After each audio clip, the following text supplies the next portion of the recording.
I never believed a light-hearted remark, something I thought was harmless, could tear apart everything we shared. Yet here I am, sitting in silence inside an empty home, trying to understand where it all fell apart. My name is Rachel and I'm 29 years old. I never dreamed one careless sentence would mark the end of the life I had built with Sean. When we first crossed paths, it felt like destiny. We were both driven, both eager to achieve, but I was the one with the bigger ambitions. I always wanted more, always reaching higher. For the longest time I thought he understood. He was steady, calm, and quieter than I was. But he respected my hunger for success, or at least that's what I believed. That was one of the things I cherished most. His way of never holding me back. We had been married for 3 years, and most days it felt like we fit well together. He supported me through my endless hours at work, through every new challenge I took on. He encouraged me even when I was pushing myself too far. But looking back, I see now, he wasn't truly supporting me. He was simply enduring it. And me, well, I didn't notice. I assumed it would last forever. It all shifted during a dinner party we hosted. Cozy night with friends from college, colleagues, and a few of his childhood buddies. It was meant to be a relaxed evening, wine, laughter, old stories. But it didn't stay light for long. I had been sharing details about a major new project, one I believed could change the course of my career. I was full of excitement, maybe even a bit over the One of my colleagues laughed and said, "Rachel's always racing ahead, always thinking 10 steps forward." I grinned and joked, "Well, what can I say? My ambitions don't exactly fit into small spaces." Then, glancing at Sean, I added, "Honestly, he could never keep up with me. He's comfortable staying in his corner while I'm climbing higher and higher." The room went awkwardly quiet. People laughed, but the air shifted.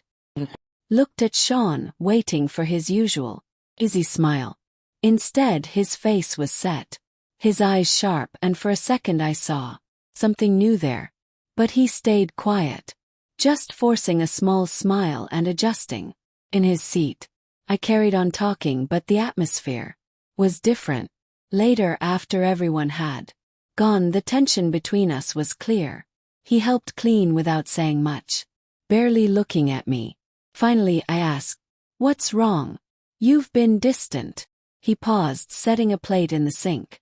"I don't know, Rachel," he said softly.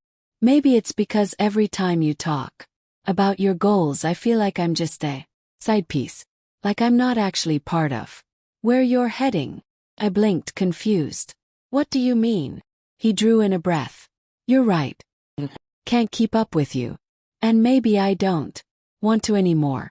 I've been pretending I was fine, but I'm not. I've been standing still while you chase dreams. And all it feels like is me holding you back." Anger and panic rushed in. "You're not holding me back," I argued. "I'm just working hard. You knew this about me from the start." "I did," he admitted quietly. "But I don't want to be someone who only trails behind you. I want to walk with you. Lately you're moving so fast I can't even see where you're going." I opened my mouth, but nothing came out. Deep down I knew he wasn't wrong. I had been so focused on climbing higher that I didn't realize I was leaving him behind. I never stopped to ask what he wanted. The silence between us grew heavy. Finally, Sean whispered, "I think I need space, Rachel. Maybe we both do." Froze. "What? You're leaving?" "I don't know," he said. "But I can't keep living like this." He grabbed his coat, and before I could stop him, he walked out the door. My heart pounded as I begged him to stay. But he didn't look back. The days that followed blurred together. I called, I texted, but he didn't answer.